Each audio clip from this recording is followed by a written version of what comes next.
السلام علیکم ورحمۃ اللہ وبرکاتہ۔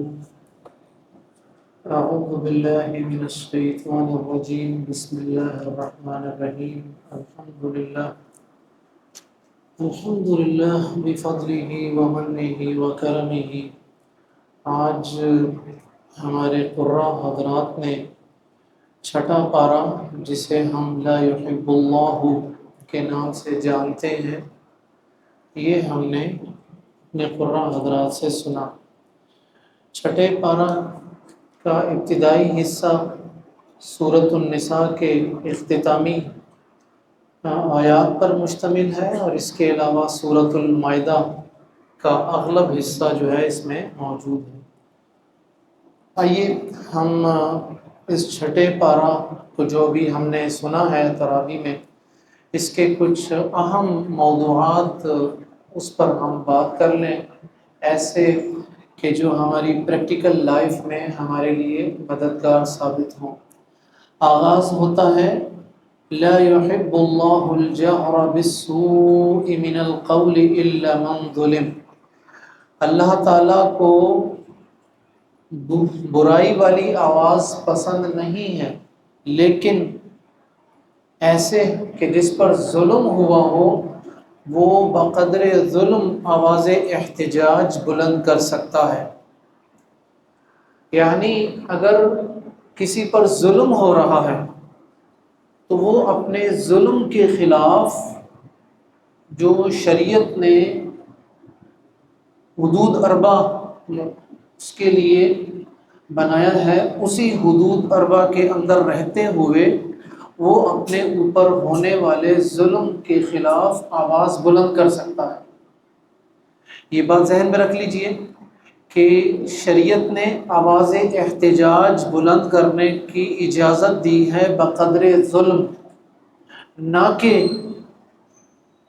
غیر اسلامی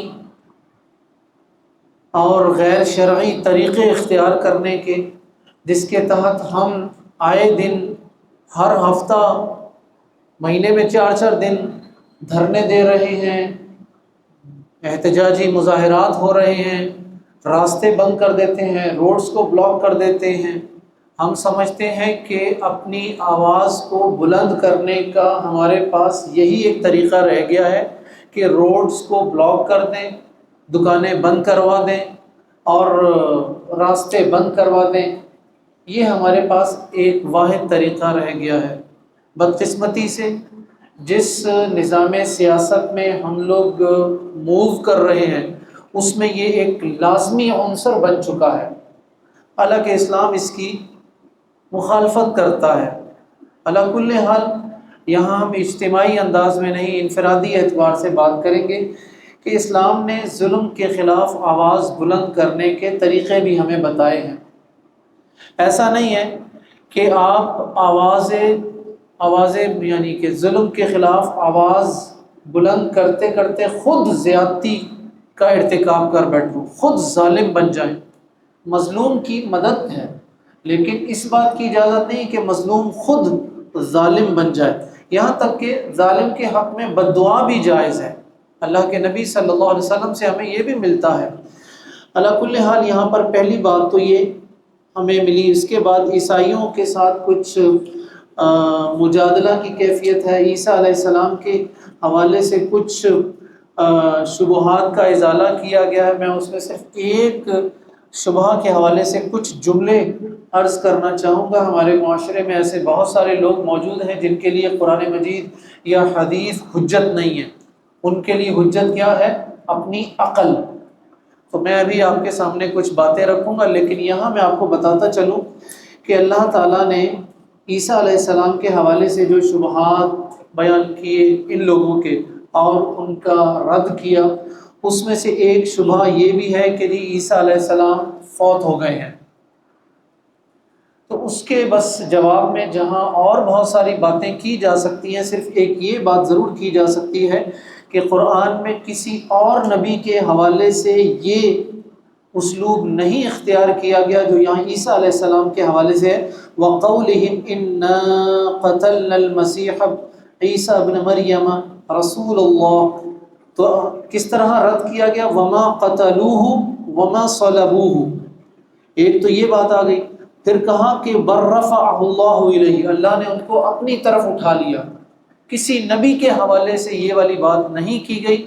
تو اس کا مطلب یہ ہے کہ سیدنا عیسیٰ کو نہ یہ قتل کر سکے تھے، نہ ان کو یہ پھانسی دے سکے تھے، بلکہ اللہ تعالیٰ نے ان کو زندہ جو تھا وہ اٹھا لیا تھا۔ بس یہ ہمارے عقیدے کی بات ہے جو ہمیں قرآن مجید میں بتا دی گئی۔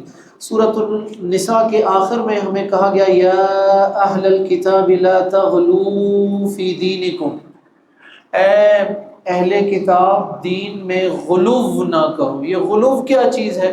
یہ ایکسٹریمزم۔ ایکسٹریمزم سے مراد بھائی میرا اور آپ کا یہ پولیٹیکل رائٹ ہے کہ ہم کسی بھی سیاستدان کو پسند کریں، ٹھیک ہے، لیکن جب ہم اپنے پولیٹیکل رائٹ کے تحت کسی بھی سیاسی لیڈر کو اس طرح پسند کریں کہ وہ ہماری فیورٹ پرسنالٹی بن جائے اور پھر ہمارے لیے حق اس کے ساتھ خاص ہو جائے، جو وہ کہے گا وہ صحیح ہے، جو اس کی مخالفت کرے گا وہ غلط ہوگا، یہ غلو ہے، ایکسٹریمزم ہے، اس کی قطعاً اجازت نہیں دی گئی۔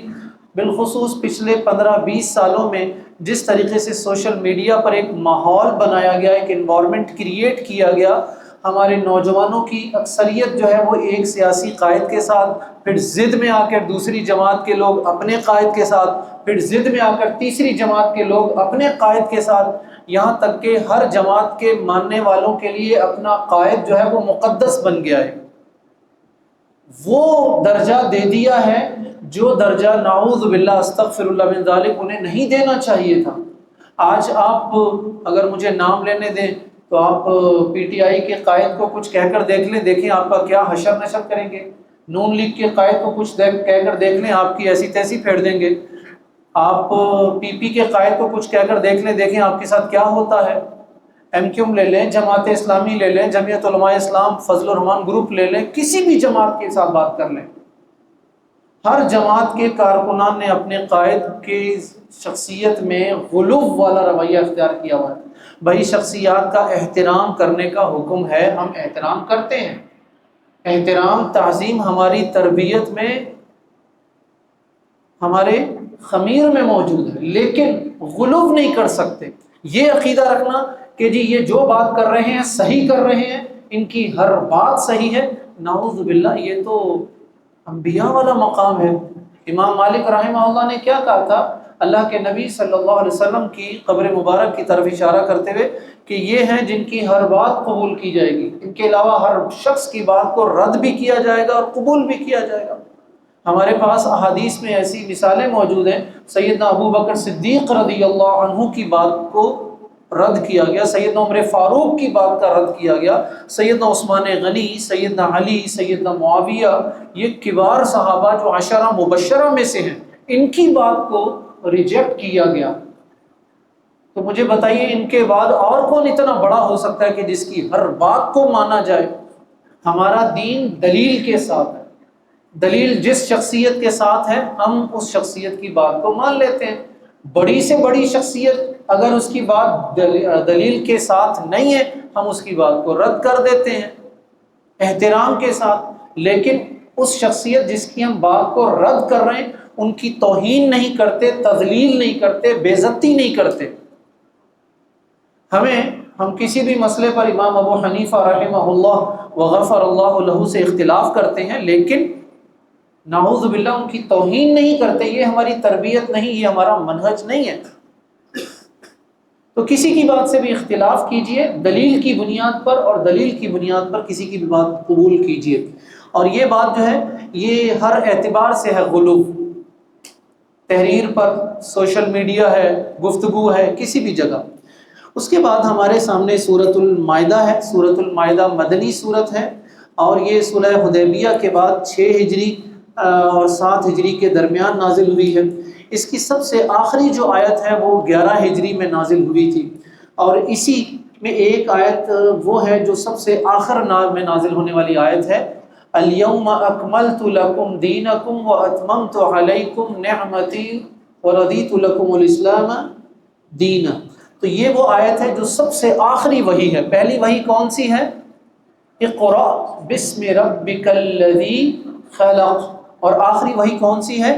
یہ الیوم اکملت لکم دینکم. کیا مطلب ہے؟ یہ آخری وحی میں دین کے مکمل ہونے کا اعلان کیا گیا ہے کہ دین کو مکمل کر دیا گیا ہے. اور یہ اعلان جو تھا یہ اللہ تعالیٰ نے کیا تھا، یہ میں نے، آپ نے یا کسی اور نے نہیں کیا تھا.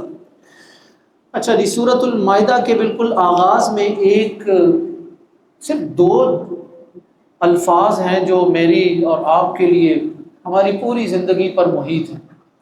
کہا ایمان والو اوفو بالعقود، بھائی جو عہد کرو، جو عقد کرو اس کے ساتھ وفا نبھاؤ، اس کو پورا کرو، جو وعدہ کرو اس کو پورا کرو. سب سے پہلا وعدہ ہمارا کس کے ساتھ ہے؟ سب سے پہلا وعدہ ہمارا اللہ کے ساتھ ہے. ہم جب اس دنیا میں آتے ہیں اس وقت ہماری سماعت کام نہیں کر رہی ہوتی، لیکن ہمارا کوئی بڑا بزرگ ہمارے کان میں ایک سافٹ ریمائنڈر دیتا ہے کہ دیکھو بھولنا نہیں. عالم ارواح میں تمہاری روح نے جواب دیا تھا جب اللہ نے پوچھا تھا کہ میں تمہارا رب نہیں، تو تم نے جواب دیا تھا کیوں نہیں اللہ، تو ہی ہمارا آقا ہے، مالک ہے، انداتا ہے، مشکل کشا بھی تو ہے، غوث اعظم بھی تو ہے. تو ہمیں پیدائش کے بعد یہی بات بتائی جاتی ہے. دن میں 5 وقت کی جو اذان ہے وہ یہی ریمائنڈر دے رہی ہے. ہماری زندگی کا ہر مرحلہ اسی کے ساتھ ہے کہ بھائی ہمیں یہ بتایا جاتا ہے بھائی کہ وعدہ پورا کرو. نکاح ایک وعدہ ہے. یہ نکاح نامے میں جب سائن کرتے ہیں، جب ہم سے پوچھا جاتا ہے جی فلاں بنت فلاں کیا آپ کو گواہوں کی موجودگی میں اس حق مہر کے ساتھ قبول ہے، تو ہم کہتے ہیں جی قبول ہے. تو یہ وعدہ ہی تو کر رہے ہوتے ہیں. یہی وعدہ خاتون بھی کرتی، یہی وعدہ مرد بھی کرتا ہے. تجارتی طور پر ایگریمنٹ نہیں کرتے ہم لوگ، پارٹنرشپ کرتے ہیں. سیاسی طور پر ہم لوگ ایگریمنٹ نہیں کرتے، جب ہم جاب لیتے ہیں تو وہاں بھی ہم ایگریمنٹ سائن کر رہے ہوتے ہیں کہ ان شرائط کے تحت ہم کام کریں گے، یہ ہماری تنخواہ ہوگی. یہ بھی ہمارا وعدہ ہی ہے. ہمارے ججز، ہمارے آرمی چیف، ہمارے پرائم منسٹر، ہمارے پریزیڈنٹ سب حلف اٹھاتے ہیں. یہ تمام کی تمام اوپر سے لے کر نیچے تک یہ ہم سے یہ کہا جا رہا ہے اپنا وعدہ پورا کرنا. یہ مومن کی، مسلمان کی پہچان ہے. اس کے بعد ہم سے کہا گیا بھائی کہ نیکی میں تعاون کریں اور برائی میں تعاون نہ کریں.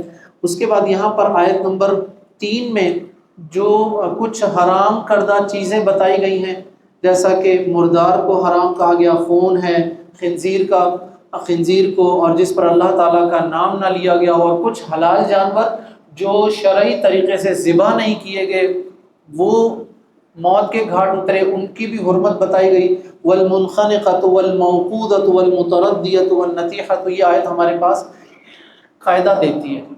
اب یہ قاعدہ آپ سن لیجئے. میں آسان الفاظ میں کوشش کروں گا اس بات کی وضاحت کرنے کی. دیکھیں میرے قابل احترام سامعین اور سامعات، عبادات میں جو قاعدہ ہمیں دیا گیا، ہم اپنی مرضی سے کوئی عبادت نہیں کر سکتے.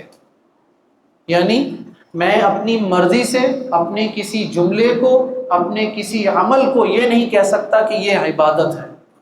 اس بات کی مجھے 0% 0.000 بھی اجازت نہیں ہے. اس بات کی عبادت من وعن اللہ تعالیٰ کی طرف سے ہے، اس پر ہمیں دلیل چاہیے.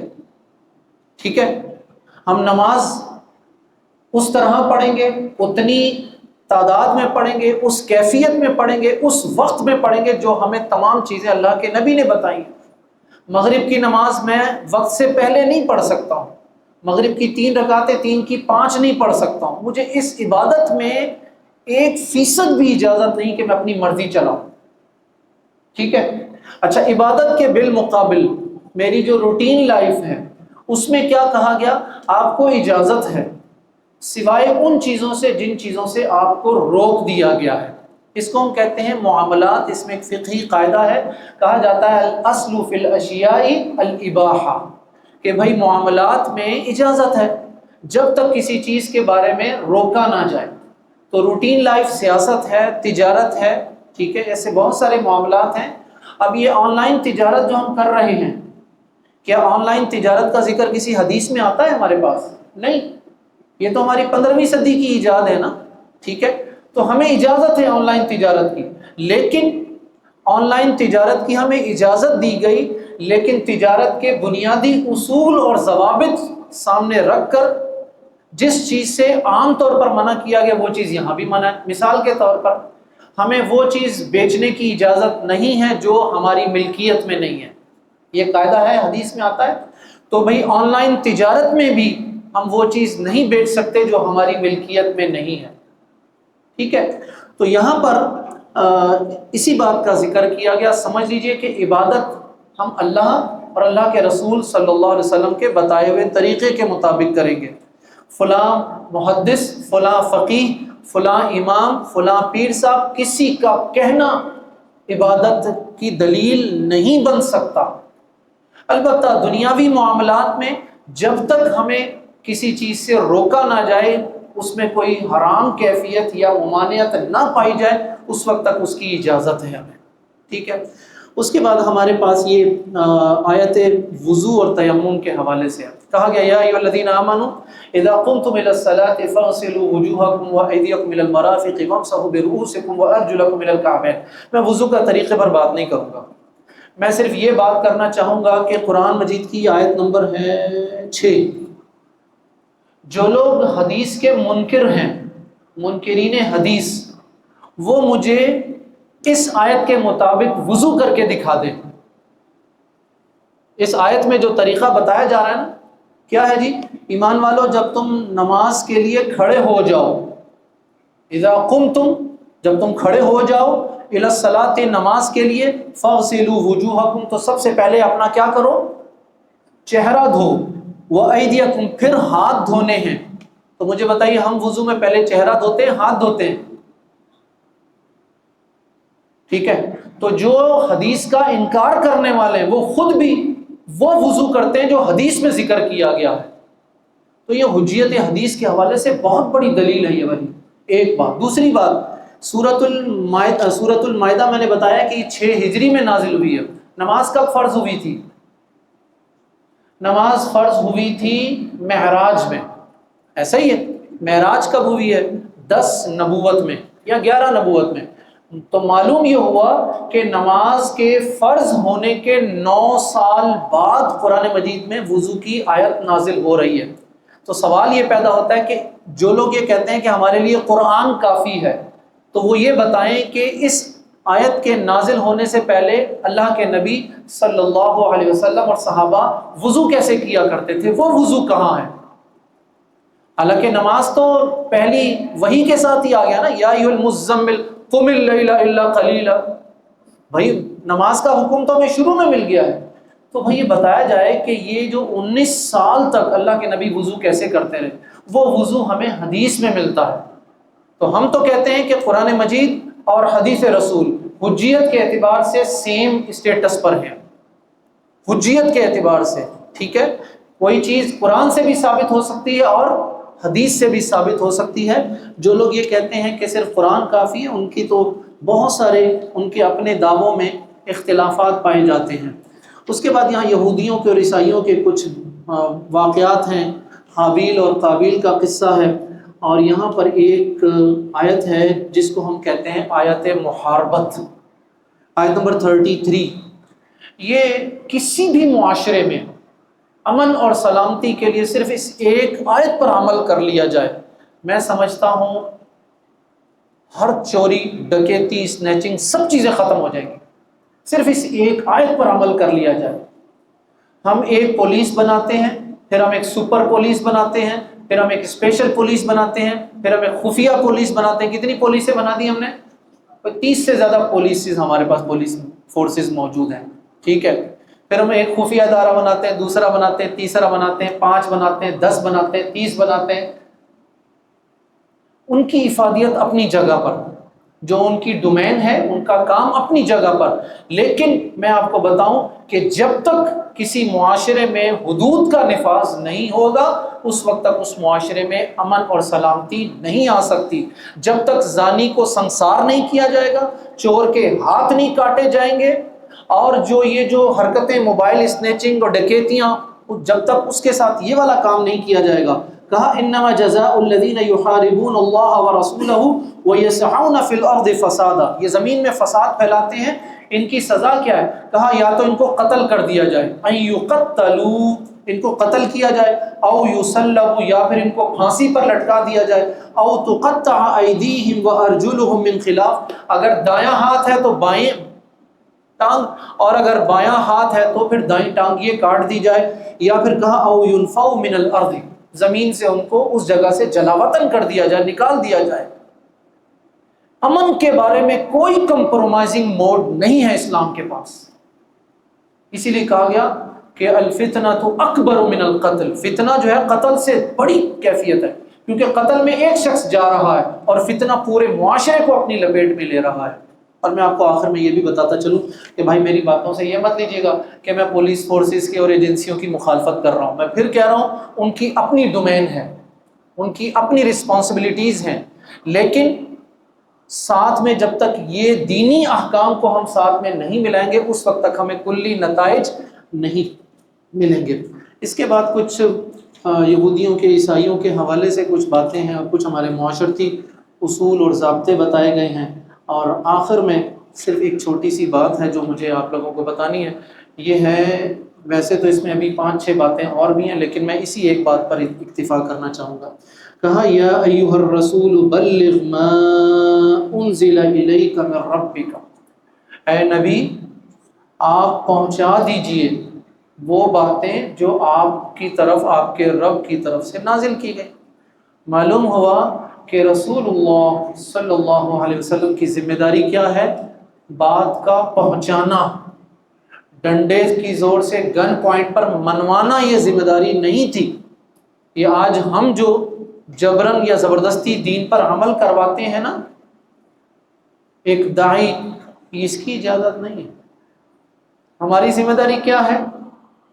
خیر کی بات کو کہہ دینا، مناسب انداز میں حکمت اور تدبر کے ساتھ بات کو آگے پہنچا دینا، منوانا ہماری ذمہ داری نہیں ہے۔ ایک جگہ میں نے یہی درس دیا تو اس کے بعد جی وہ جب میں گیا ہوں نا دوبارہ 10-15 دن کے بعد درس دینے کے لیے، تو وہاں کافی سارے ساتھیوں نے کہا کہ شیخ صاحب آپ نے یہ بات کی کہ جی زبردستی نہیں منوا سکتے، تو ہمارے گھر میں بچوں نے کہا کہ شیخ صاحب نے درس دیا تھا کہ زبردستی نہیں کر سکتے آپ ہمارے ساتھ۔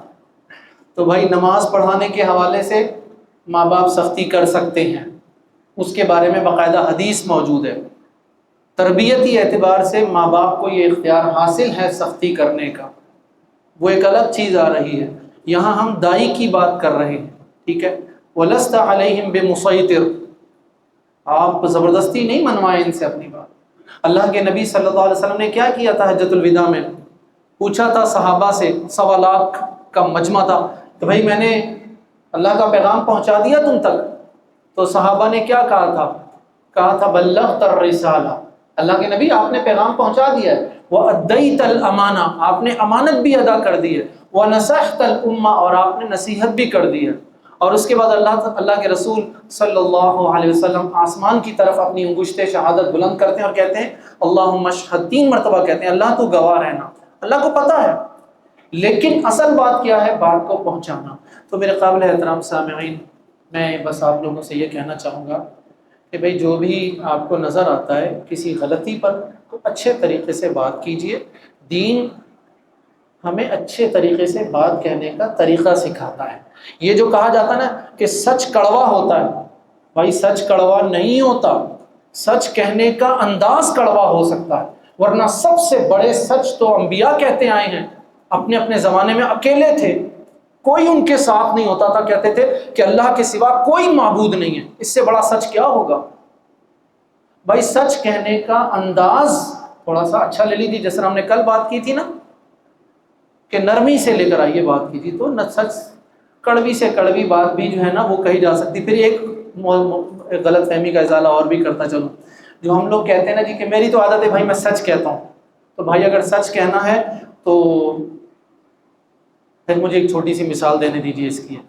مثال یہ ہے کہ بھئی میری والدہ، ان کا میرے والد کے ساتھ کیا رشتہ ہے جی؟ بیوی ہے نا، تو مجھے پھر اپنی والدہ کو کہنا چاہیے ابو کی بیوی کیسی ہو، امی تو کہنا ہی نہیں چاہیے۔ سچ کیا ہے کہ میری وہ ابو کی بیوی ہیں، یا میں اپنے والد صاحب سے کہوں امی کے شوہر، ان کو اس طرح بلایا کرو۔ کہ ایسا نہیں کرتے ہم، کیونکہ ہماری تربیت تہذیب ایسی نہیں ہے۔ کتنے خوبصورت الفاظ میں ہم کہتے ہیں، ابو کہتے ہیں، امی کہتے ہیں، بابا کہتے ہیں، مما، جو بھی آپ لوگوں گھر میں اماں جو بھی کہنا، تو بھائی سخت سے سخت بات بھی نرم لہجے میں خوبصورت انداز میں کہی جا سکتی ہے۔ رسول اللہ صلی اللہ علیہ وسلم نے یہی کچھ ہمیں سکھایا ہے۔ وجزاکم اللہ خیر۔ السلام علیکم ورحمۃ اللہ وبرکاتہ۔